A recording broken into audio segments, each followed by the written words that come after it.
this is going to be just a bit of an exploration because we've just been chatting outside and kind of fascinating the history of your experiences in product, but coming at it from more of a dev side. So I'm not sure if the people out there know Feross, but you will, over the next 30 minutes or so, learn about a bit of his life story. So we're going to start actually when you were back in school, and you went viral. So can you just tell me a bit about that? Yeah, sure.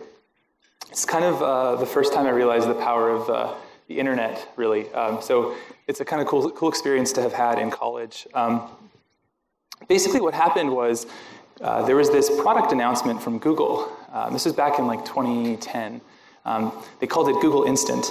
And the idea was when you are doing your searches on Google, instead of just getting the little autocomplete box that comes down, what if instead you could get the actual search results page? So as you type each letter, the search results show up. And so they hyped this announcement really big, made a really big kind of deal out of it. Apparently it took 2 years of engineering work for them to improve their back-end servers to handle all the additional queries.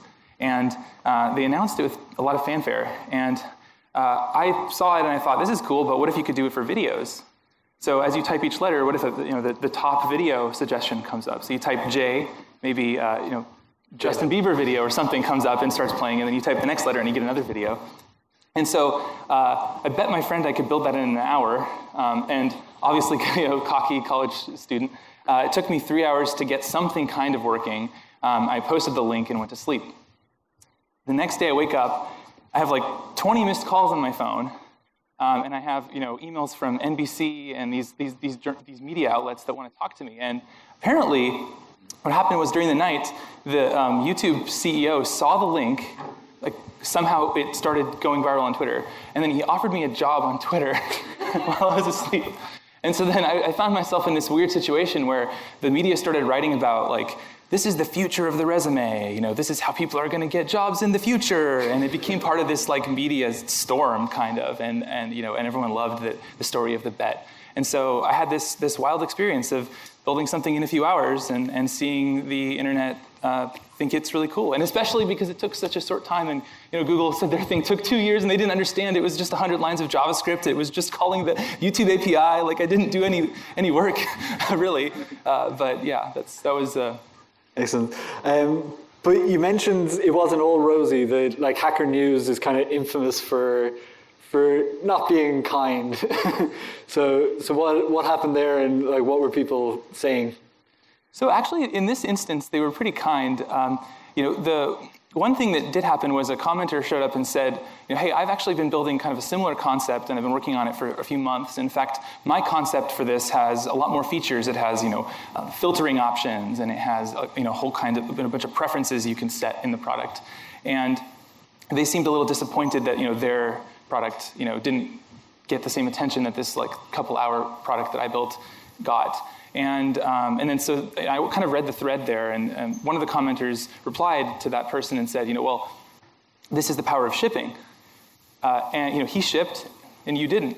And it's kind of a harsh thing to say, but it's true. I mean, I put it out there, I posted the link, and even though it was a much worse product than this other person's thing, it was out there first, and so yeah, I think that taught me that there's a big difference between the thing being finished and being out there and it being in this kind of indeterminate state where you're just tinkering on it for a long time, and you never get it over the finish line and put it out there. That's when all the like benefits can come from building something.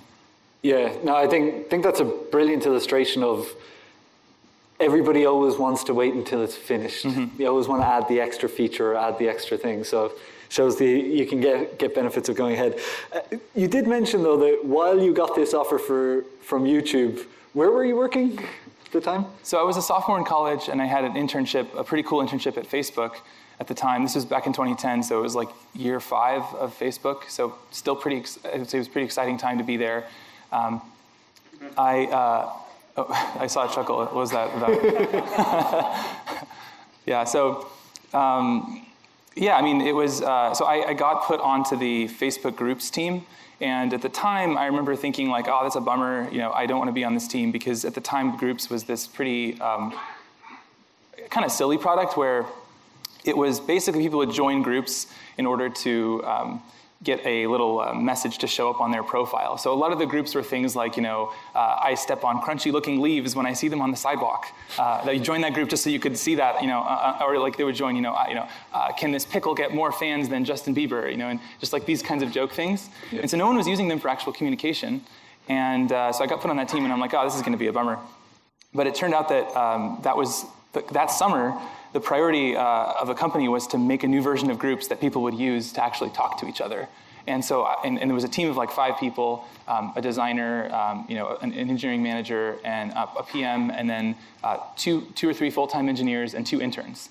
And I was one of the interns.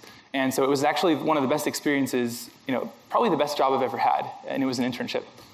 Because it was the priority. So the CEO, Mark Zuckerberg, would come into the room like into our little office and talk to us and kind of, we talk about the product all the time. And I felt like, even as an intern, I was like this member of the team and got to contribute ideas, and it was pretty awesome.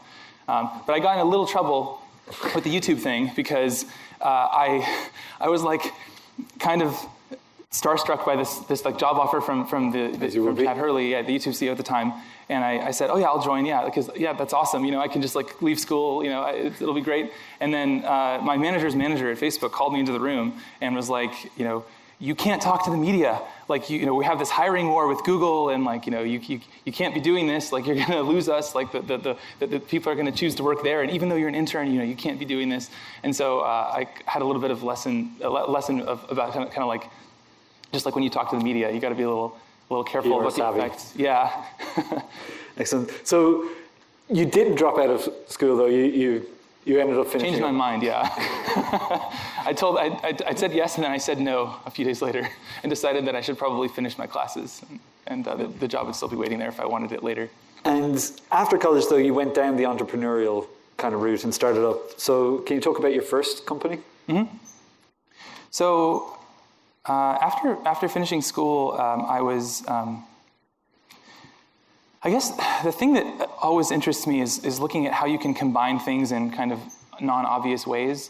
So I think, I was looking through the list of new features coming to the web platform. So what new APIs are browsers getting in the next few years? And I was trying to look through that to get ideas for like what types of apps would you be able to build with these APIs, and what new product experiences would those APIs enable? And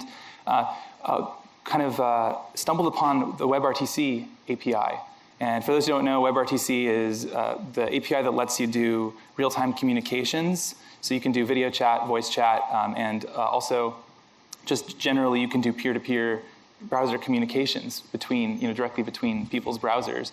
And so I had this idea that you could, what if you could build a content delivery network, so CDN, but instead of it being based off of hundreds of servers at all these different points of presence all across the world and being very expensive to build, what if we just turned everyone's browser into a point of presence or into a CDN? So if I watch a YouTube video and my computer's already downloaded that video, why don't I serve that video to the next visitor who's coming along, especially if they're in my city, they're geographically near me, or maybe they're even on my same network at school or at home.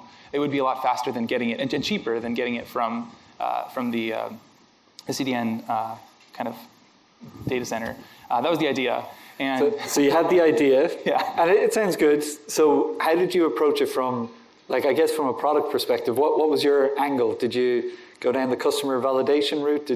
What did you do? We didn't know what we were doing. I mean, I didn't know anything about how to run a company or how to do. Just fresh out of college. Yeah, just like, just going for it, right? And hoping for the best. So we just started building, building it, dove right into the technology part of it. Didn't really do any of the customer conversations or the necessary groundwork to determine if this is actually something that people would want. And, we spent a bunch of time just building it. And, I remember thinking at the time, of the two of us, because there's 2 of us at the time building it, if anyone's going to talk to customers and validate this idea or do some sales or make sure that we're building the right thing, it should be me probably, because I was a little bit more of the outgoing one. But I didn't want to do it. Like every morning I woke up, I was just like, I could code and close GitHub issues Or I can go talk to customers and get rejected and have all these awkward conversations. And I just chose to code every day for like the entire year that we were building it. And yeah, and then that obviously didn't go very well. It's funny, we had a conversation earlier on one of the forums about the role of the product manager, and somebody was saying, what do you do with the developers who just don't want to talk to the customers? They just want to code backend stuff. So that was us. And so how did it go? Did you get customers? What happened with that company? So we made a video kind of announcing the product and how it worked, and that was basically just me doing a screencast of like how it worked, posted it to Hacker News. Developers thought it was a neat idea. So we had, I think, 1,000 people put it on their blogs and on their personal sites just to try it out. And the thing is that those weren't really the real win kind of use cases for it. We needed like high traffic. Yeah, we needed like YouTube or somebody to sign up. And so yeah, we just kind of didn't get any paying customers from it.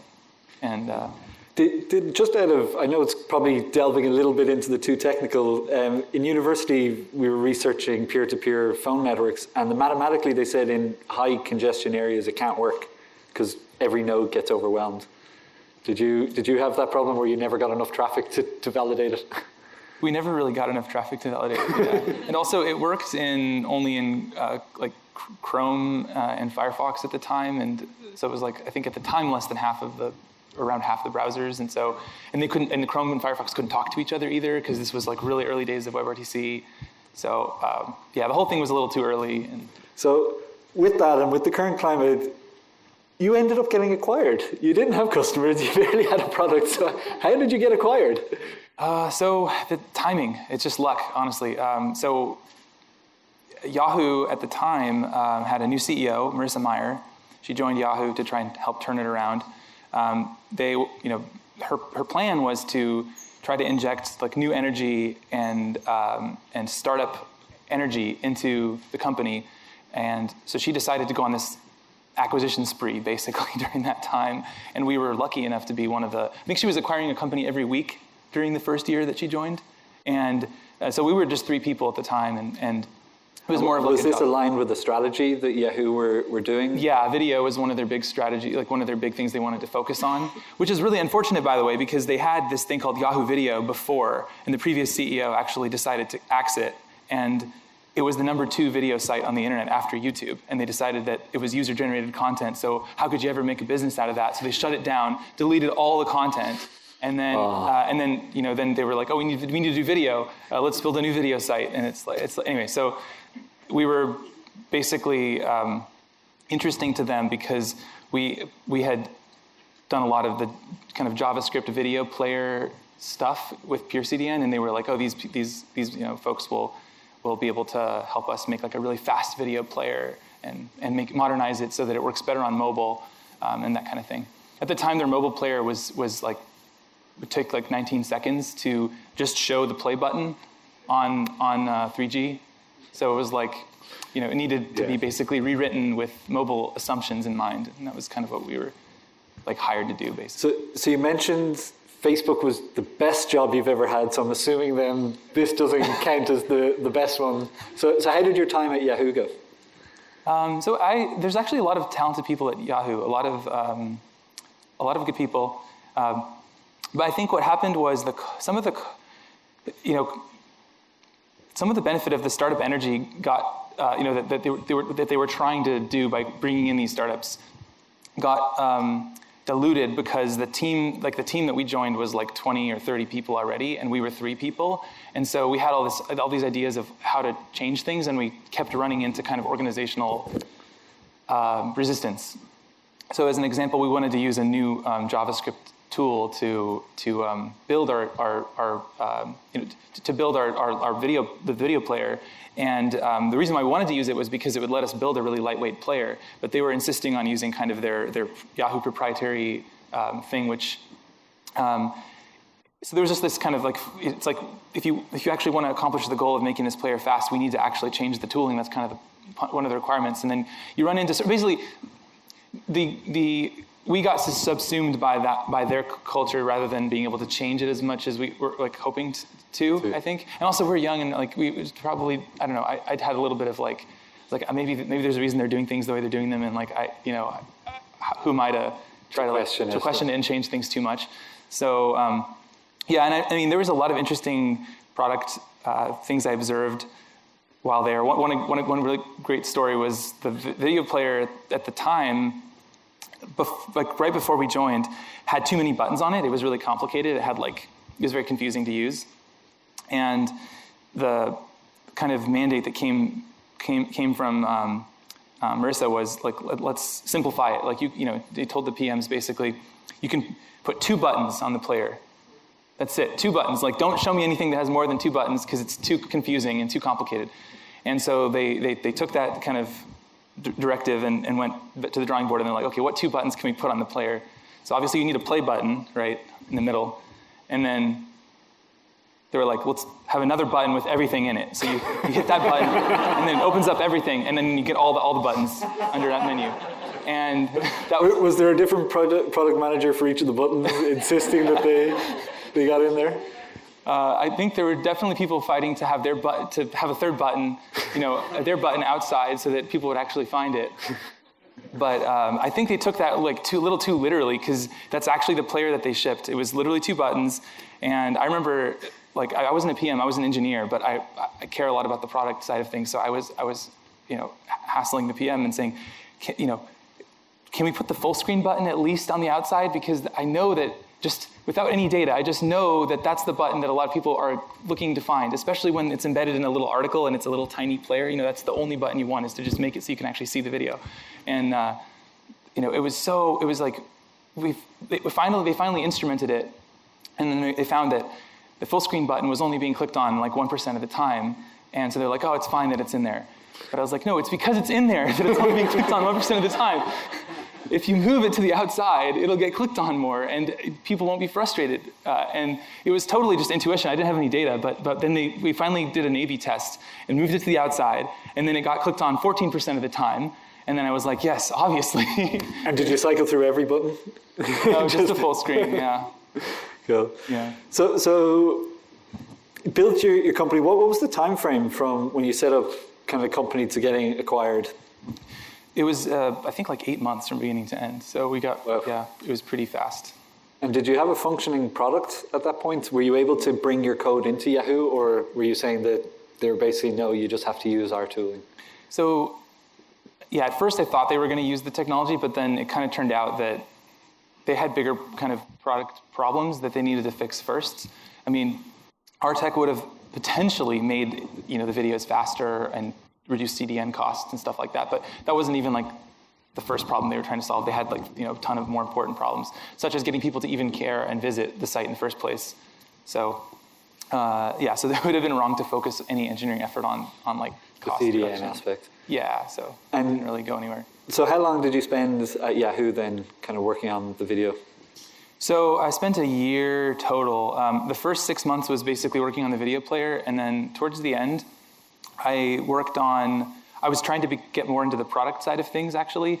So there was a hackathon they did, kind of a company-wide hackathon, and I had an idea for a product, and I kind of built it at the hackathon and then presented it to the company. So Yahoo had just acquired the rights to all the Vivo videos, the Vivo music video content.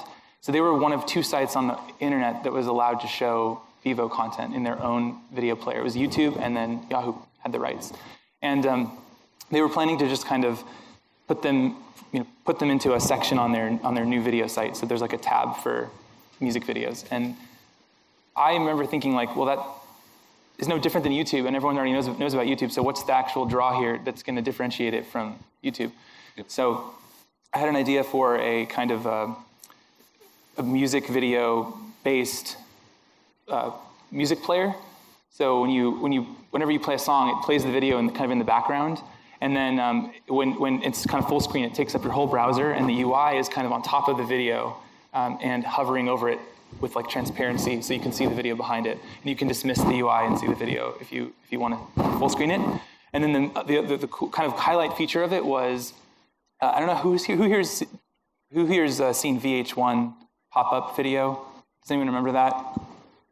Yeah, okay, so this is a thing where while you're watching the music video on MTV, or on VH1, they would put these little pop-ups, little factoids that would show up and kind of like annotate the song and tell you inside facts about like how the music video was made, or like mistakes that were made during filming, or just kind of the things that kind of the true diehard fans wanted to know about. And so I found a song fact kind of database and then integrated that in and came up with this cool thing and demoed it at the hackathon.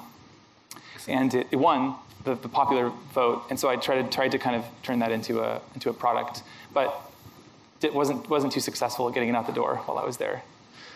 Okay. So you did then, after 6 months of that, I guess you decided that was enough. What was the next, or why I guess, and then I got frustrated with the kind of process of getting a product out the door there, all the reviews, all the different things. I was just like fired up and ready to go, and didn't understand the process, and didn't want to learn the process, and kind of was just too young, I think, or too immature. I don't know, and couldn't like figure it out. And so yeah, it kind of died before being released. And then that frustration led me to just be like, all right, I'm done working at companies. Like, I just want to go off on my own and do, projects that are fun and that I think should exist. So back to the PeerCDN kind of approach. Yeah. So I left, and basically what I did was I took the PeerCDN concept and I made an open source project so that I wanted that idea to see the light of day. So it turned into this thing called WebTorrent, which is basically BitTorrent in your browser.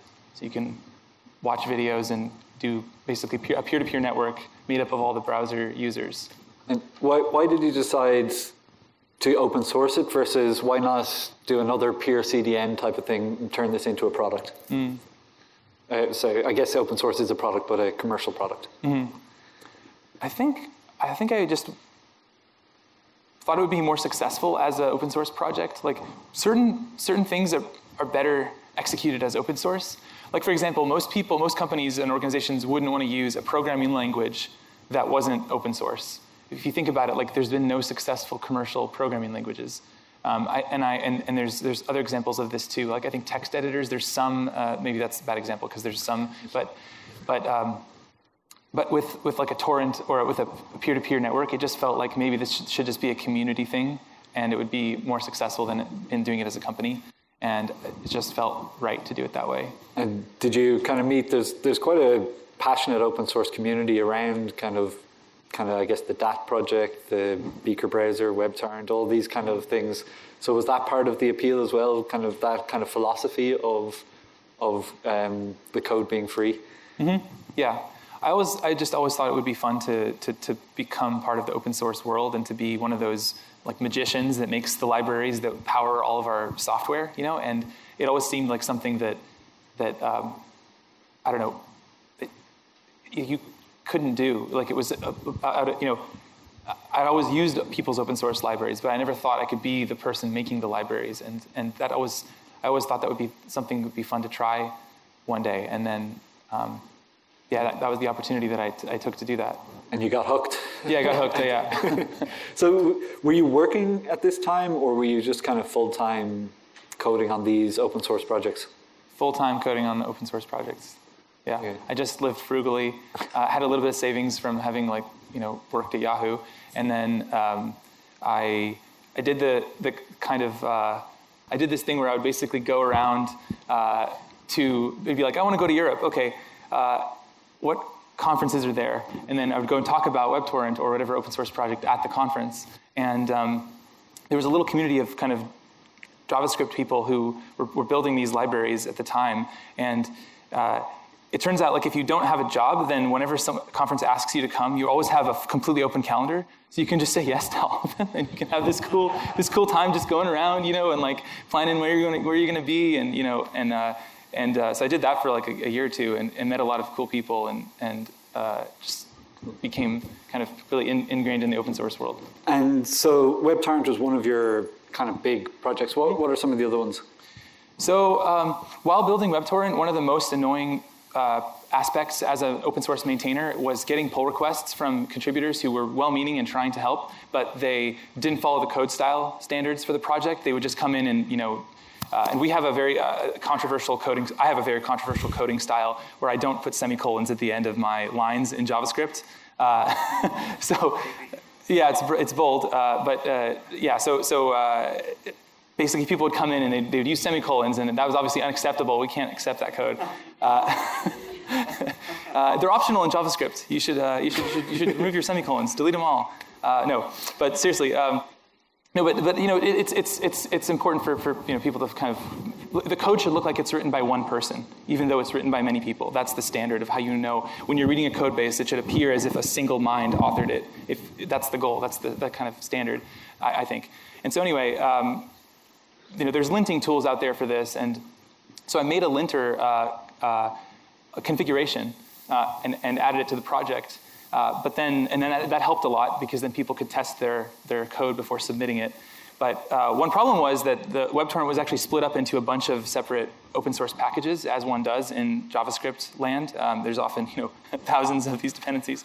And so anyway, we had like a few dozen, and I didn't want to duplicate that configuration across every project. So I wrapped it up into its own package called standard, and put it, you know, made every WebTorrent dependency use standard. And I called it standard as a joke, actually, because it was like my personal coding style. But I was like, what's the most kind of hilarious name I could give this that would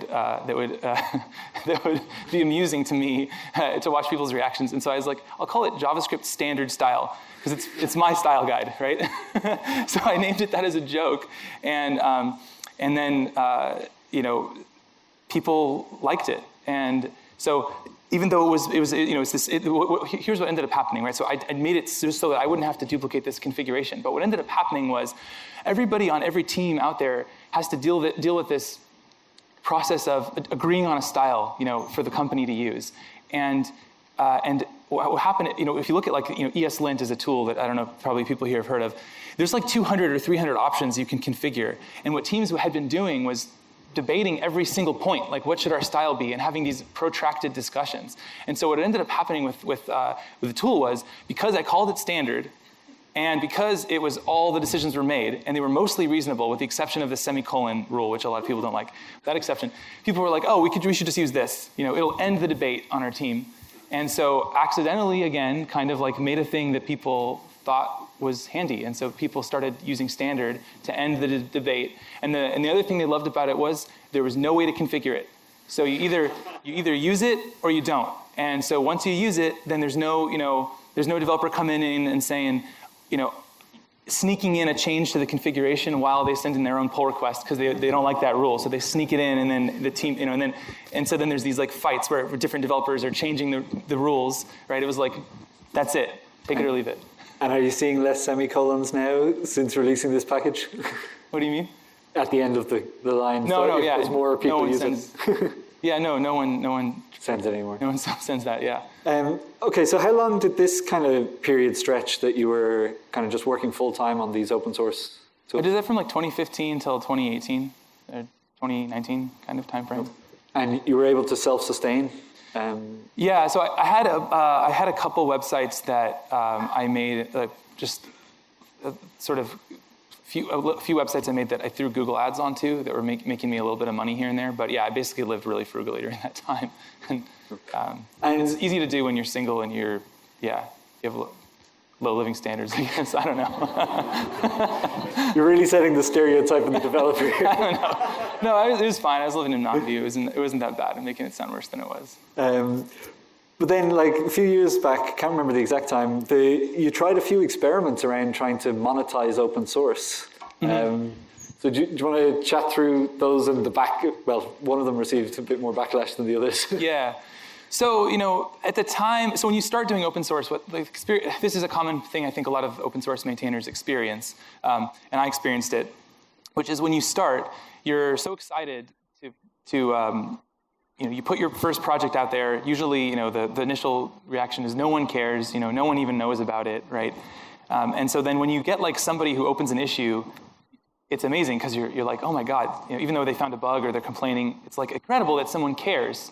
You're like, you feel like I made a thing that someone else is using, and then you start looking at who they are and what company they're at, and oh my gosh, it's so cool that my code is being used by this company, right? It's this excitement, this phase of excitement. And so I felt that for the first few years, it was sort of like more and more people were using the different libraries I was putting out. The enthusiasm was growing, the number of issues and pull requests were growing, and I felt like this is so cool. And then at some point it reaches a tipping point. For me, it reached this tipping point, I think, around like 2017, where the number of issues that are getting opened is more than you can actually close, the more than you can actually keep up with.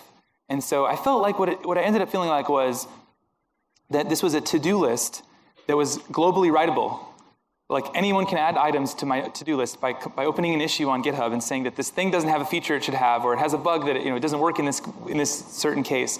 And I would wake up and I'd be like, oh, I guess I have 15 issues I got to fix today, and I'd just work on it and then do that again and again and again. And I was like, and then at some point I realized I'm just like working for free for like all these companies that are and then I'd look at sometimes where they worked, and I'm like, hey, they're making a lot of money, and they're just like, and they're sending me these issues, and I'm just sitting there like, unemployed, just like building features for them.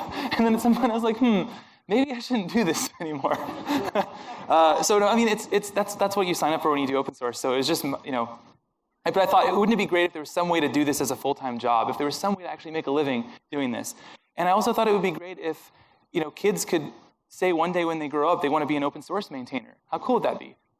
Because the thing that's cool about open source is when you solve a problem once, you solve it for the whole world. I mean, no one has to solve that problem again, right? You put it out there, and it's like you're doing a service for the world, because it's like Wikipedia or something. You're writing an article, it's like you're contributing to the commons. That's how I felt about it. And so I wanted to find a way to do it, but in a way that I didn't feel like I was being taken advantage of or just overwhelmed by all this these inbound requests. So I started thinking, okay, if I could make money from this somehow, like if I could do a Patreon, then it would change things for me. And so there were a few maintainers, I was one of them, and a few others who were experimenting with Patreon around this time. The perks we would provide would be like, I would send people stickers. It was very punk rock. It was like, if you pay $10 a month, you get like a little envelope of WebTorrent stickers or standard stickers that I'd send to you. And I literally was hand addressing the envelopes and doing all that. And it was great for a while, but then what I realized was most of the people paying are actually other developers or other open source maintainers, and who really should be paying is the companies that are using the software that they depend on. And it was so much work to get to $10 at a time to build up like a living, doing that it didn't really scale, yeah. And I also felt weird because a lot of the people paying were other open source maintainers that would do this thing where we'd support each other. Like I would pay them $10 a month and they'd pay me $10 a month. And then Patreon would just take the 10% fees from that transaction. And we were just like bleeding money to Patreon. And it was like, what are we doing here? So then I realized that the trick is, the next thing I wanted to try was going directly to companies and saying, you should support this because you use it at your company, first of all. And that wasn't that effective. But then I realized, well, you can actually treat this as a marketing expense. So put your logo on the README, or put your logo on our website, and then treat that as a marketing expense to recruit developers. And that was actually more effective because it turns out, companies are willing to do that much more than they are willing to. It's hard to justify sending a donation to somebody as a business expense. It just doesn't work. But you can say, oh, it's a marketing expense, and then it works better. So that actually worked. And then I think like they also need, you need to learn things like you need to be able to send them an invoice, and you need to be able to kind of do this back and forth process, and that's something a lot of maintainers, I guess, don't want to do because they just find the idea just becomes a distraction as well from what you want to do. Yeah, so I did it for a while, and it was kind of a distraction, and then if you weren't actively getting more deals and trying to find new people to sponsor you, then it would slowly go down to an unlivable amount of money again, and so but I think you asked about the thing I tried that went really badly. Go on. Yeah, so one of the things I realized was that if you try to do, if you try to go to companies, it's a lot of work to convince them And a lot of maintainers don't want to do that work because they're, it's not what they signed up for. They just want to code, right? It's a different skill set. The other problem is a lot of open source projects are behind the scenes, so they're not known by, like, developers. I'll give you an example. A UI component library, right? So something like, Material UI or Chakra UI or whatever people are familiar with using. These design frameworks, these design systems, most designers and developers have them open in a tab all day long. So they know about this. They might even describe themselves as, I'm a React developer, or I am a, so they associate with it and they know about it. And so those projects have actually a pretty easy time getting sponsorships because they have this. So high profile. Yeah, but if you're like the thing that library uses, or you're 2 or 3 levels deep, you're just some utility library, good luck getting anyone to sponsor that, right? So I wanted to try to solve that problem, and my idea was to, and this, don't throw tomatoes at me, but it was to show ads in the terminal as you install the package. So basically, you'd install, you run an npm install, whatever, and then during the install process, a little kind of a banner would appear in ASCII that would tell you about, this package is brought to you by so and so, and so I found a couple companies that wanted to try this experiment out with me, so it was basically a console log. It was very inoffensive. There was no tracking. There was no analytics. They didn't even get numbers on how many people would see their ad. It was just going to put a console log in there. And people hated it. They hated it. Hacker News hated it. People said, this is the one space in my entire life that does not have advertising. Can you please not make this a norm? And so they objected. And there was a lot of people who didn't even use the library I added it to. They were just kind of coming in and sort of trying to just destroy this concept so that it wouldn't take off. And so then what happened was actually really, really kind of funny. Customers of these 2 companies that agreed to work with me were contacting the companies and saying, the fact that you even thought this was an experiment worth running makes me want to cancel, so please cancel my service. And so then the CEO of one of the companies sent me this panic text message, and it was like, take down the ad, please take down the ad, we're losing customers from this ad. And I was like, okay, no problem. So I published a new version of it, and I just kind of axed it, and it was it yielded negative ROI. Very, very, very bad. But I guess, was that the spark that's led to Socket though now? So I hope you've seen the talk about supply chain attacks, so updating NPM packages and kind of more nefarious things, I guess, some people, some bad actors are putting into those packages. Mm-hmm. So was that kind of one of the seeds of the idea? Yeah, I realized I have way too much. As a maintainer, I have way too much power, actually, that I shouldn't have, in a way, because I could just decide one day to do this change, and then everyone who's installing it is getting now ads in their terminal, right? And for the most part, open source maintainers are good people trying to just contribute, something good into the world, and they're doing their best. They're burdened with a lot of work and a lot of issues, and they're just trying to. I'm not trying to. Yeah, I definitely really admire the work of all open source maintainers. But there is this sort of risk that comes from using open source that, my funding experiment revealed, but also just other things I saw in the ecosystem at the time. There were examples of, a maintainer, a friend of mine, gave access to somebody who volunteered to help with the project that he hadn't been working on for about 4 years. And he gave access to this person. And for about a month, they contributed good changes. But a month in, they actually added a big blob of obfuscated code. Kind of, you couldn't really tell what it did. It was just really, gnarly to the bottom of one of the files.